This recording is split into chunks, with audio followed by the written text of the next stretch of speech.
Hello, André. Good afternoon. Nice to have you on board. Hello everyone. Good to be here. Good. Gabriel, hello. Hey, Dear how are you? Leontina. Let me just quickly introduce you, Leontina, so that the audience knows who you are. So, Dr. Leontina Pinto holds an electric engineer and a master's in computer sciences and a doctorate in applied mathematics. She served as a researcher in CEPEL and was a professor at COPI and PUC Rio. Dr. Pinto founded Engenho in 1988, where she develops models, tools, general solutions for electric and energy systems and markets, including strategy design, planning, operation, reliability, security, pricing, trading, and risk analysis and management. She authored and co-authored more than 300 technical papers and advised approximately 20 doctors and master's dissertations and theses. So that's a very impressive curriculum. Thank you very much for being here, Leontina. So the floor is Sorry for being so long. Sorry for being so long. I should have shortened it. So just to let you know, you have something around 20 minutes to make a presentation. Sure. Yeah. Okay, thank you. So we know that the green option, it's nice, it's beautiful, everybody wants it, but it does require some sacrifices. What happens is I have to know that if I want a green option, it does have costs. Even if I say that wind farms are cheaper now, they are, but they just produce during the day, during the night. And then I have to have other options. And I do have to have other options, let's say if there is no wind, or wind is weak, or sun is not shining, or whatever. So it's more expensive, and it brings more risks. So I have to balance between emission reduction and a safe and economic supply. And this is what it's all about here. If I have a mix between thermal and renewable, let's say Brazil is a wonderful place. We have water, we have winds, and we do have bio, sun, and thermal generation. And of course, emissions depend on climatological availability, and worse than that, I know that coal is cheaper than gas. So if I just want a cheap solution, I would go for coal, which is of course not what we want. So just to have way of thinking is if I want something that is more expensive, I have to know how much it costs and who pays for it. The consumer at this very moment has no signal of emission minimization. So if I just turn on my lights, I don't know if I'm consuming water or wind or thermal or whatever. And I don't know if a heavier consumption would give me heavier emissions. Maybe not. Maybe the reservoirs are full and everything is okay. Maybe yes. Maybe reservoirs are empty, and this would mean an expensive and polluting thermal generation. So my problem is conservation and green energy are not always synonyms. I can just put on my lights, and I'm not just using some wind that was passing by anyway. So it depends on thermal dispatch and thermal system. They may exhibit different emission levels, and they depend on specific dispatches. And in Brazil, as we have a very interesting and customized system, we need specialized solutions. So what I need is to just measure my system and know how to build it, know how to design it. Okay, so let's say we need load reduction for emission reductions. If I need it, when, where, and how much? If I want to transfer load from peak power to base load, how, when, and where again? So what we need is, if I have a smart grid technology, if I have an intelligent system, I have to go to meet my desired objective. This is why it's smart, right? So if I have a city, let's say a system with wind, with electrical vehicles, with sun, with everything, I have to manage it. And I need to search a green operation with a smart management. This is why I call it a smart green model. So we put our brains towards the smart green, and how do we implement it? We have the concept that is, I have a smart network, I have a green target. I would target that to emission reduction through demand side management. I can even say I don't want any emissions, that is the path to 100%. And then I have to talk to the consumer. I have to nudge the consumer somehow. And one way of doing this is with bill incentives, with green accounts, even with carbon credits. So we have to use this intelligence to calculate the signals and induce or reward the consumer to the correct path. The traditional operation, the models that we have now, and they are in use for decades, they say, let's minimize the operation at the expected operation costs, subject to electrical grid constraints, equipment limits, low supply, of course, and quality and security constraints, and to deserve the curriculum that was too long, I put some letters here and some mathematical expressions. If I go to the smart green, it's a straightforward extension. I'll have the same constraints, but now what I want is not just expected costs, but a mix between the economical costs and the emission reduction. And I'll have ways to balance both of them. If I have this model, we have the Go Green marginal cost. That is, I have an emission reduction through load management. I have my signal that says how much my objective is going to the right path if I change a little my demand, my load. And those marginal costs, those Go Green, they would identify critical points, incentive evaluation, and assess cost benefits. So what I need is to design an incentive system that is an incentive framework for the consumer. How does it work?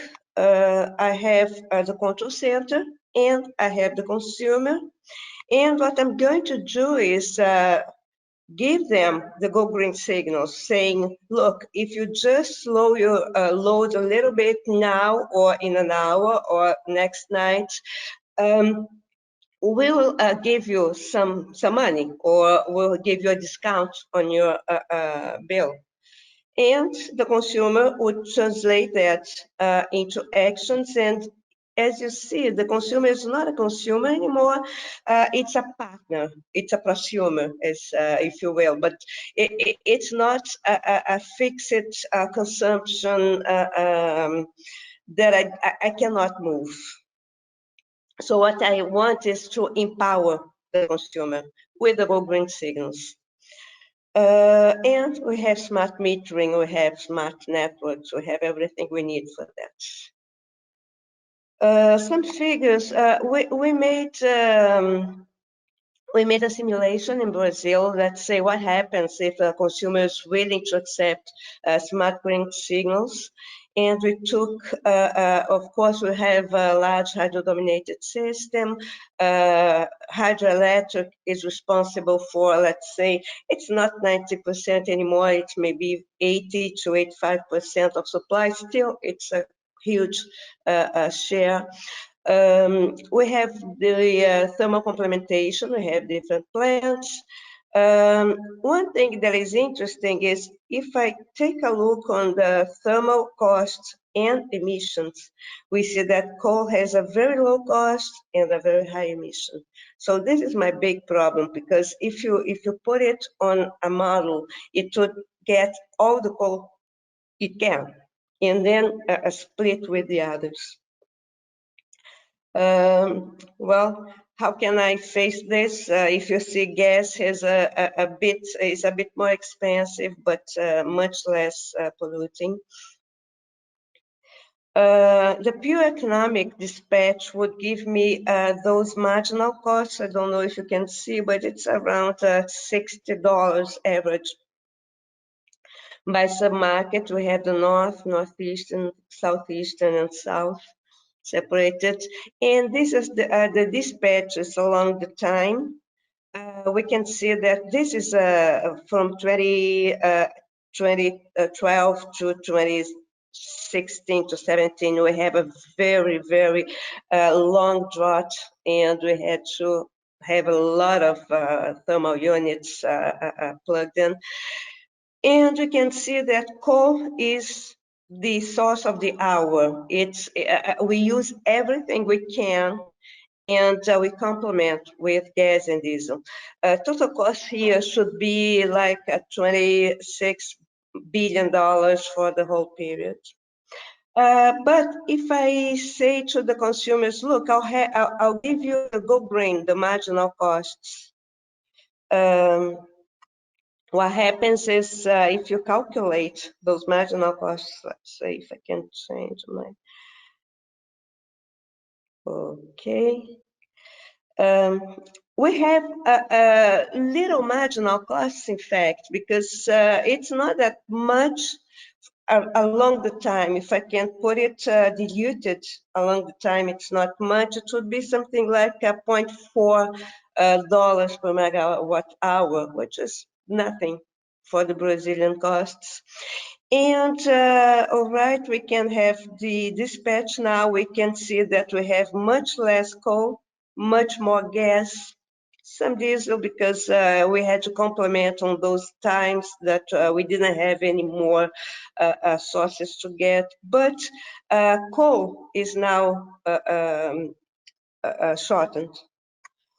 The total cost is something like 39 billion. So it's more, but it's not that much that we cannot afford it. And we had a 20% emission reduction. Of course, it's just an example, just a proof of concept. And that would be approximately 2,000 square kilometers deforestation. So it's a lot. It's not something that you cannot take into account. And you can have the green footprint. The Go Green signals can be locational. They can be they can pair along the time. You see, they are not that big. For each scenario, we have different costs, which is imaginable. Again, load reduction is not emission reduction. They are not synonyms. And if you cannot reduce the load, you can also have a Go Green alternative, that is pay for the next clean energy source price. That is, I want to maintain my load, then I pay for a new wind farm or a new photovoltaic or whatever. If I do that, prices are a little bit higher, marginal cost should be around 18 to 20, but still manageable. Well, this was, everything was calculated with $1.04, so $1.06, those figures should be significantly lower. And the choice, of course, is up to the user. But we can enhance it. We can make the Go Green, we can make sustainable auctions, carbon credits, whatever. As conclusions, we can say that if I can't go to the 100%, if I want to trail the path to 100%, consumer signals may be realistic and appealing. There is no way I'll charge you $100 per megawatt to be clean. But if I ask you for $0.5, everybody would pay, I think. A knowledge-based, you need a knowledge-based framework for load management. You need correct signals, incentive for reductions, you surcharge for specific needs. You need risk management, of course, so you must know how much you're paying for not having the risk of shortage. And this must be translated into regulations and tariffs to be built. And we have to revisit the large Amazonic dams for planning and operation and see how much they are really costing in terms of costs, economic costs and emissions and everything. A green future would say that I can take another look, a green look, and make incentives for my load to deliver flexible operation and go into the path to the 100%. And I'm sure that next presentation will say how to manage the load to get it. Thank you for your attention, and sorry for the mess of the presentation. Thank you, Leontina. Thank you for keeping track of time, perfect timing. I'm just going to move on to Gabriel Cavados.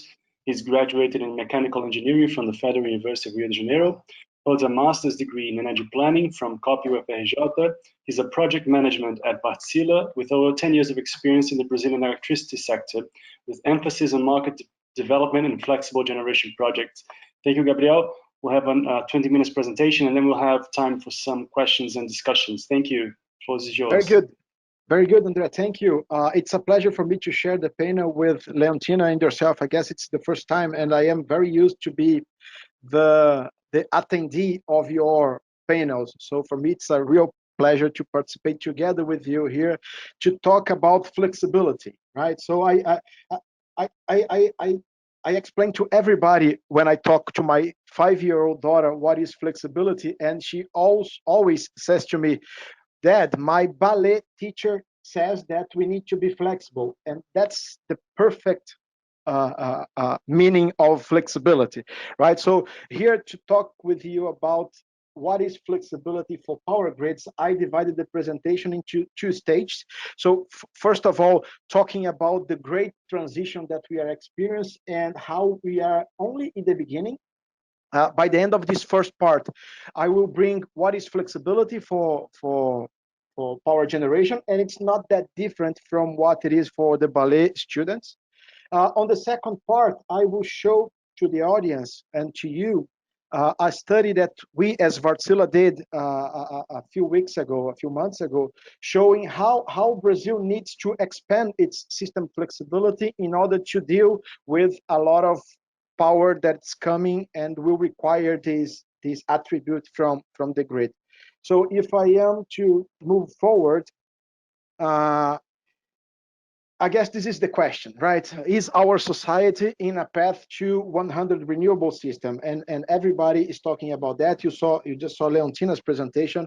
The answer is yes, but there is a but, right? We are way in the beginning, and I would say that 100% renewable system is still a faraway dream. I took some graphs from the Bloomberg New Energy Finance from last week. Here you can see how the trend is moving, right? So on the graph on the left, we have global installed capacity, and on the graph on the right, you have the share of the generation itself. We can see that renewables are already penetrating. into the grids. So we can see coal and natural gas kind of stationary, natural gas growing a little bit, but we can start to see much more of yellow, dark blue, and blue, which are sun, wind, and hydro. The same thing is happening to the generation itself. When you install wind and solar, you must keep them running because sun is for free, wind is for free. So if you want to take maximum advantage of installing wind and solar, you must maximize their generation and put them to participate in the grid together when they are available. So we must take that energy when they are available. If we are to expand a little bit here, how this trend is moving forward, basically what is driving this trend is the new energy. So when a country's economy grows, its demand for energy grows together with it, and this new energy required to meet the growth is being supplied basically by renewables and basically by wind and solar. That's what the graph on the left is showing to us. So fossil fuels, mainly coal and natural gas, are declining in participation for the new energy. The same thing, but in numbers now, it's on the graph on the right. This shows the capacity change over time, the net capacity change over time, meaning what is being installed as new minus what is being decommissioned over time. And we can see, again, a lot of yellow, a lot of dark blue, and a lot of light blue. So are we living in a transition? I guess so, yes. Probably still in the beginning, but this is something that we must pay attention because last year, if we take into consideration the major players around the world, excluding, of course, China, because that's a different animal, most of the countries developed and emerging are installing renewables into their grid. So the graph, the map is showing which was the source that was most installed in each country last year. If we take the same map from 10 years ago, it was all gray and dark gray, with exceptions from Brazil, for example, where hydro was historically always the queen of the systems. Moving forward, so the transition has started way in the beginning, but if we have to dream with a society basically living with renewable energy, what was that looking like, right? I would say that sun will drive the society. Solar power has the potential to provide energy for our society together with wind and other renewables, even thermal with synthetic fuels, renewable fuels, they play an important role, but solar is the new king of the power kingdom. If we have to accomplish the path to 100% renewable systems, we should expect sun to play an important role.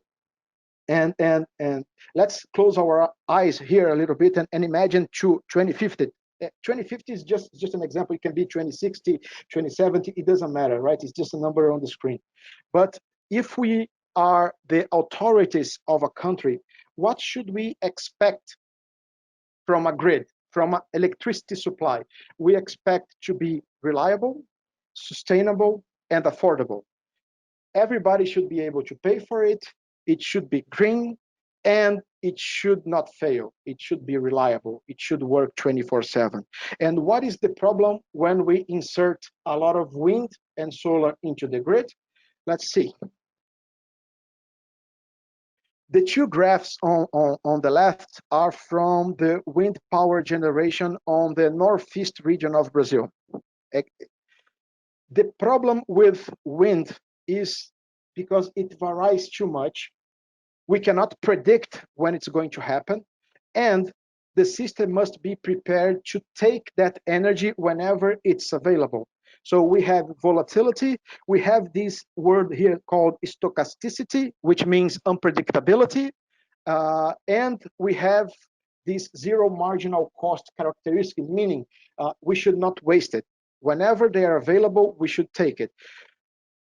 the systems were not prepared to deal with this kind of characteristic. I will call the operational problem kind of boring nowadays, and it's getting interesting because the more wind you have in the grid, the less hair will remain in the head of the operator, because the guy will have to check every minute if the balance between generation and demand is being met. And we need, we as a planner of the system, we need to prepare the system to this new feature that will be required. The system must be able to meet generation and demand at all times. And there is a special feature called flexibility that I will explain a little bit later. But this is the characteristics about wind. Sun is better, of course, because sun, we know that we will have sun at least during a few hours in a day. If we don't have any sun during the day, mankind has another problem to deal with, and it's a much bigger problem than power generation. So sun is better than wind in that sense. It's a little bit more predictable. We know when we will have sun. The problem with sun is that it is concentrated with some portion of the day. So you must balance when you contract sun with other source, because sun is not available during the night, of course. Again, if we put a lot of sun into the grid, you must have your system prepared to deal and to generate power during the times where the sun is not available. And we should prepare the system to deal with these high and low ramps that are showing to the graph. When sun is rising, the ramp up is quite fast, and when the sun puts itself, the ramp down is also very steep. So the system must be prepared to deal with this type of characteristics. And that's what we mean by system flexibility.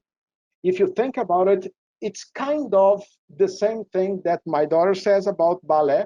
You must be able to stretch yourself and do very hard movements that are required. But when we talk about power system, flexibility is the system's ability to deal with quick variations in the demand and in the generation.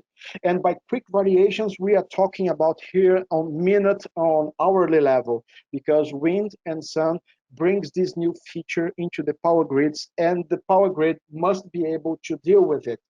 The power grids of the past, they were not built to do that because wind and solar simply didn't exist. And now that they exist, and they will enter heavily into the power markets because they are cheap, we must prepare the grid to deal with such problems. There are quite a few technologies and solutions that can help the planner and the operation authority of the system to deal with this new characteristic, right? So we can, for example, balance, when we contract new energy to the grids, we can balance solar and wind. We know that solar we have during the day, wind majority we get during the night, and if we balance wind and solar, we reduce the need for the system flexibility, right? We are being smart here, just balancing the system with new energy. If I have a system highly interconnected, that helps as well, because I can transfer huge amounts of energy from one region to another and help the operator to balance the grid. We have storage, and by storage, it's not only the battery storage that is famous nowadays, it's also the hydro storage. It's a great flexible asset, and Brazil is lucky to have that. Flexible storage is one of the keys. I don't know if Brazil will be able to use it, because the hydro plants in Brazil are contracted to do something else, are not paid to provide that service to the grid. This is something that we need to discuss, but storage is a great flexible asset. The hydro storage is perfect, but also battery storage can be used, especially in applications when we have short periods of time. For example, 1 hour, 2 hours. If you go for long storage, it starts to become prohibitive. The cost starts to become prohibitive. Another great flexibility asset, and I will say great because I work for it, it's flexible generation. You install a lot of thermal power plants running on natural gas, and you install them expecting not to use them. They are installed just to back up the system when you don't have wind or sun or water. That's perfect. If everything goes according to your plan, that's the insurance cost that the system is carrying out. But in case something happens and you don't have renewable resources, you can dispatch power plants, and it's most important for them to have this fast start and dynamic capabilities, because the requirement will be shorter and shorter the more wind and the more solar we have in the grid. Demand side management is also a flexible resource as far as we go with smart grids and the ability for the consumer to turn off its consumption during the day as per the grid requirement and get money out of it. If we are able to do that, it's probably the cheapest way, but also very limited capacity, because we cannot turn off 13 gigawatts, for example, of power from a grid instantaneously. So it's important, but has limited reach. If I have to take away this first part of the presentation, if you understood that we are in a big transition towards wind and solar, towards renewables, that these renewables, they bring together with them some challenges that we need to address nowadays. They may not be important today because we saw in the first graph there that the share of renewables is still very, very, very small in the world, but they tend to grow really, really fast. We need to start talking about how to make our grid more flexible in order to accommodate as friendly as possible this large amount of renewables. As a side takeaway here, if I am talking about to increase flexibility into the grid, this means that inflexible sources, they don't match with renewables. So we will see naturally, as more wind and solar penetrates into the grids, we will see less and less inflexible plants, less and less coal, less and less combined cycle natural gas. I'm not saying that they are dead, but over time, their importance into the grids will be lower and lower the more renewables are penetrating. I include here nuclear energy as well, because nuclear is inflexible. You cannot turn on and turn off, simply technology speaking. So I put it here, but I understand that nuclear is more politics than technicalities. But the more renewables you have into your grid, it will become more and more difficult for you to accommodate nuclear as well. It simply doesn't match with the new requirement of the grid. Now let's jump to the fun part, and I will spend maybe 6 to 7 minutes on the exercise that we did for Brazil. And for those that like to watch the Mythbusters, the intention of this study was to end with a myth that the Brazilian grid can deal with this type of characteristics from wind and solar because we have the hydro storage. This is true in part, but I will show you the results. Everybody knows that Brazil is a major renewable country. I will not spend much time on this slide. A lot of hydro, a lot of sugarcane biomass, and we will have a lot of small hydro, wind and solar moving forward. That's what the graph on the right shows to us. The participation of hydro will go down simply because we will have problems permitting new hydro. Also, the cost of the renewables, they are so cheap that it becomes a no-brainer to install them into the system. We see that EPE, our planning officer in Brazil, already recognizes the need of what they call alternativa para ponta, which means a peaking alternative for the grid, which is another name for flexibility. So we took the exercise that we did is that we took the data from EPE. We had our model to simulate what would be the optimal expansion of the Brazilian grid until 2027, and how that system in 2027 would behave given certain types of technology. Not spending too much time, there will be a white paper that Marcela will publish regarding this, and the results, more detailed results, you will be able to find there.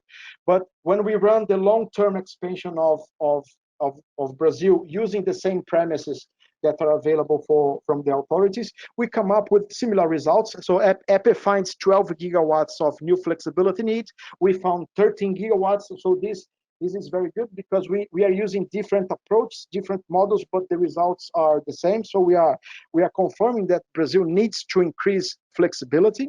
We will see why, even though we have a lot of hydro.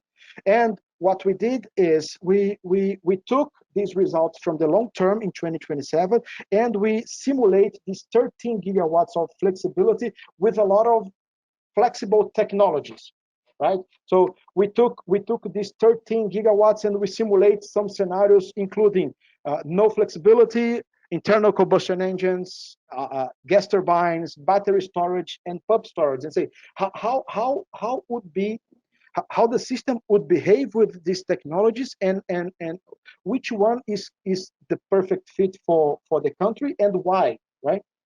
So moving forward, these are the preliminary results.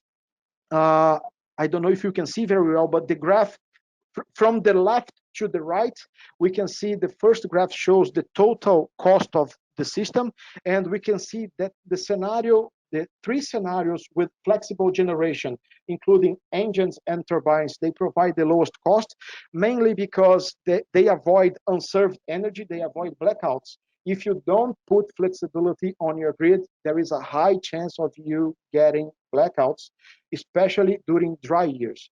I am showing you here the results of the average scenario. So we simulated dry years, average scenarios, and wet years. And the results shown here are the average of these all scenarios together. This first graph shows that flexible generation may have an important role for Brazil to integrate renewables. We can see in the second graph that they avoid unserved energy, and this is a big portion of the cost, because when you have blackouts, you must monetize that blackouts as per the cost of deficit. So this is an important thing as well. And you can avoid emissions as well. So it's a kind of a nonsense, but believe me, when you add flexibility to your grid, you make the portfolio already existing better. So you don't dispatch, for example, an existing gas turbine plant out of their optimum path. So you cannot, by only installing flexibility, you can make your portfolio of generation works better. Just as a final slide, Andrea, you don't need to tell me, because I know that I am already out of time. This is the just to show to you how it's getting used, how the flexibility is getting used. So the orange portion of the graph here is flexibility. So what we did here, this graph shows 1 week of demand. So you can see demand floating during the day and during the night. So this is 1 week of the month of October 2027, because October is the month where the level of the reservoirs are very low and the wind generation is very high. So that's when the grid gets really challenged in terms of electricity supply. So if we have water in the dams, you can see that the hydro plants can deal with the intermittency quite full. The dispatch of the flexibility of the flexible plants is very low. If we have the average year, it's the same. But the problem is, if we have a dry year, then it starts to become challenging to operate, and your flexible asset is needed to the energy requirement, not only for the peaking purpose, but also for the energy requirement. And this is simply because the flexibility of the hydro plants, they are limited by, and they vary pretty much proportional to the level of the dams. If you don't have water in the dams, there is very little flexibility coming from hydro. Just a hint, I will not spend much time, the material will be available on the white paper. It becomes very important, the number of starts and stops of power plants in the system. So if you have a lot of wind and solar, you must have technologies that are able to turn on and turn off, not only fast, but multiple times, because this is a heavy cost of the system. To sum up, I will not say all of these again. Just to highlight some suggestions for Brazil, we just saw that even though we have a friendly environment for renewables, we need to have flexible generation on board, because in case we don't have water, it becomes really, really important. This flexibility is not only serving the peaking of the wind and solar, it becomes important to serve energy when we don't have water from the hydro. So it has two applications, and that means that not only we have to be dynamic, but efficiency of the technology, the cost of generation becomes important, especially during these dry years. Flexibility must be procured on system level, on our view, because only by adding them, I can the flexibility can optimize the portfolio of the system. So there are advantages on system level, not only on the cost of the source itself. It's important to consider this amount of starts and stops, because we don't know when the disruption will be steeper, and as more wind and as more solar comes to the grid, you will have more dynamic requirements, you will have more starts and stops, and this must be part of the equation right now. Andrea, these are my slides. I think we are good. Thank you, Gabriel. You were pretty much on time as well. Thank you very much for that. I think that was a very good combination of presentations, because Leontina had a good perspective on the demand side and you gave a good perspective on the supply side. So we should be getting some questions, written questions, through the chat right now. I have one question here already for Leontina. The first congratulates for the excellent presentation, and then asks, what do you think about implementing a carbon tax in the dispatch in order to incorporate environmental externalities? Supposedly a value between $15 and $80 per ton of CO2. I'm sorry, I didn't hear the question well. To implement what? I'm going to read it again. So Right. she first congratulations on the presentation, and then asks, what do you think about implementing a carbon tax in the dispatch in order to incorporate environmental externalities? It's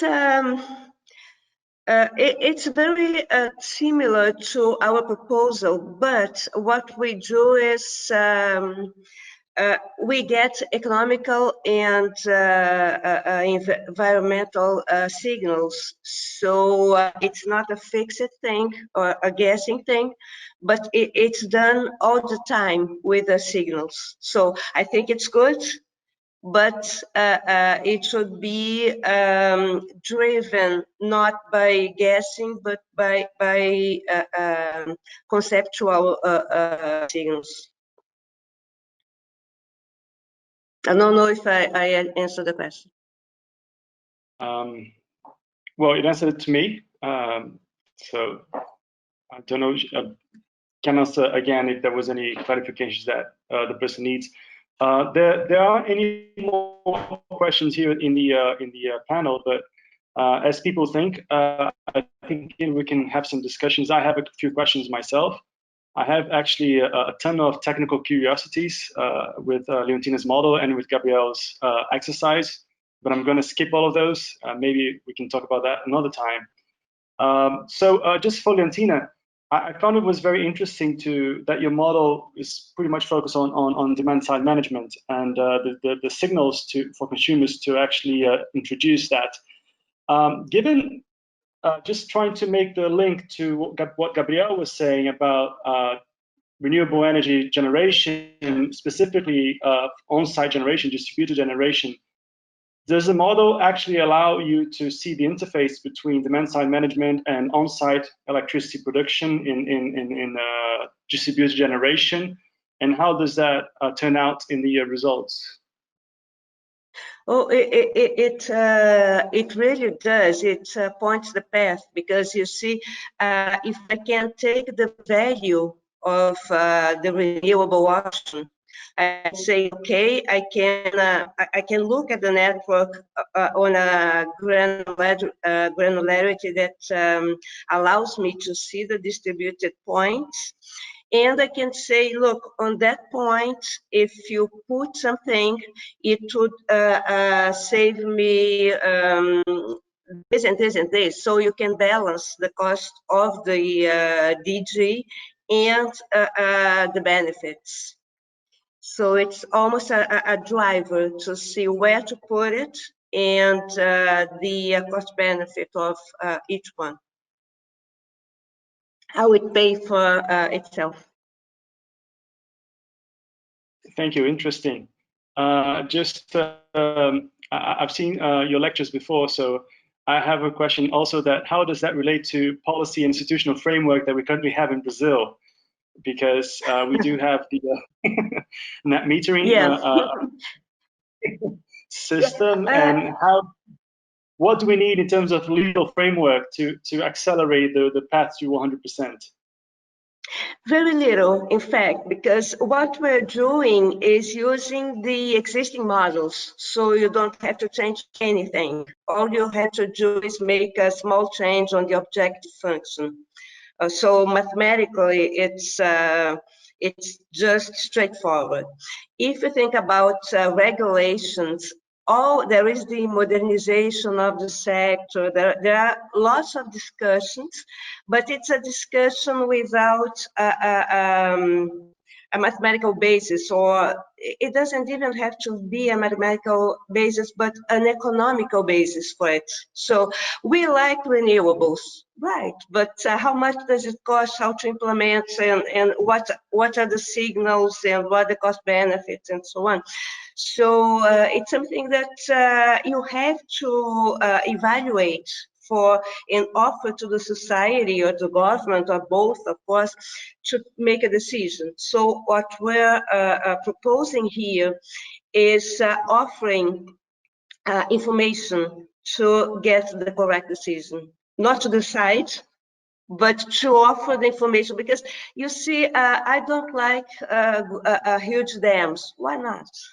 Maybe if you don't put the dams, you use diesel. So will you use diesel? Do you need diesel? And can I mitigate climatological risk with renewables like water and sun, or water and wind, and so on? Can we? Did we evaluate it? Did you simulate it? So I think it uses the actual framework. I have restrictions for them, but anyway, you can use them and you can advance. This is what we're proposing, not a breakup, but a step forward. I hope it was clear. Yes, it was pretty clear. Thank you. So I just people. I know that everyone is probably it's the end of the webinar, so everyone's a bit shy of asking questions. So I have a bunch of questions myself. So if no one actually adds questions to the chat here, I'll just keep on asking if that's okay with the two panelists. So Andrea, there are some questions in the chat from Amaru and from Aniela, I guess. It's not showing up to me. It's not on my. Really? Yeah. On the chat. Are you on the questions item or on the chat? Look on the chat. Look on the chat. There is one item chat there. There you go. Questions. Okay. Sorry, but I was told that the question would come in the questions part, not the great. So questions. Amaro has a question to Gabriel. Can synthetic oil help to achieve 100% renewable? Yes, synthetic fuels in general, not only oil, but gas and hydrogen, they will become an important part when we talk about probably 2050, right? Because as of today, the costs are still a little bit prohibitive, but we're not that far away. But we foresee renewables fuels replacing natural gas after the natural gas takes care of this transition. Wärtsilä has started the development of a hydrogen engine. So that's what we see as well as a company. Thank you, Gabriel. There's another question for you from Aniela Descalzi. So thanks for the presentation. When we talk about flexibility, we talk about all market segments, generation, competitive. response to demand, competitive, question mark, and transmission that is a monopoly. In this sense, planning becomes complicated because generation is a competitive market and not planned many times. How is it possible to plan a flexible and safe operation in the long term, considering technological neutrality in the competitive generation market? Yeah, this is a nice and very complicated question to answer. I showed in the slides that there are several assets that can be installed in a grid in order to make it more flexible, more friendly to renewables. Of course, there are some things that you can do when you contract energy. So if you have a free market for energy, you must give the correct signs for that market to price correctly the energy generated at the time of the demand. So, for example, when most of the world nowadays do to compare energy sources is the LCOE, right? LCOE, the levelized cost of energy. That is okay in the past, but now as we need to meet generation and demand in the shorter period of times, there must be a signal to say, hey, this source is generated by the time that the system needs, and this is not, because we may end up with that situation where wind is more competitive than solar, but solar happens during the times of the day where the demand is there, and wind may go during the night. So on the competitive markets for energy, there are upgrades that you need to do in order to price correct the value of the energy. It's not the price of the energy, it must be the value of the energy. Is this enough? No. So on planning, on system planning level, you need to plan transmission resources as well on an optimal way in order to reduce the need of the system flexibility. This can be done. But flexible assets build up only to deal with the short-term variation of renewables, in my view, must be done on central level, for example, on EPES level, on the regulator level, because the benefit of the flexible asset is on the system level. So I don't see a way nowadays to give to the, for example, market participants a correct sign for them to build flexible assets for that. So in my view, flexibility, as we're talking here, must be studied and procured by an authority on system level, because it's where all the benefits and risks are being seen. And Luciano, posso complementar um segundo? Sorry, it's in English. If I may complement, these signals are exactly what we showed in our presentation. So they are the correct signals for each hour or for each scenario or for each plant or for each whatever. So they can. The point is to know, so signals are easily calculated. This is not a problem. Problem is to know if EPE or the planning arm of the Ministry of Mines and Energy, if they are willing to follow it. Because you made what we see is you see a wonderful EPE planning, and then they made an option and everything is spoiled. So point is not having the technical resources for it. It's a solved problem. It's okay. Problem is political, and see if our institutions will be willing to use the tools that we have. Fully agree, Leontino. Yeah, thanks, very well put. So we have 1 minute left. So in case there are any other questions, I think that I would just like to close the session. Nothing coming through the chat, all the questions. So I would like to thank you very much, Leontina and Gabriel, for the excellent presentations. They were very good. And thank you, the organizers, for this lovely webinar. It was very informative, and thank you very much for the audience. I don't know if you, the panelists, Gabriel and Leontina, would like to say any last words. If not, we can just wrap up and out. just to say that I am very happy to share the panel with you two. It was really a pleasure for me. Thank you. Pleasure was mine. Thank you. A pleasure. So, Bye-bye, guys. Thank you all of you.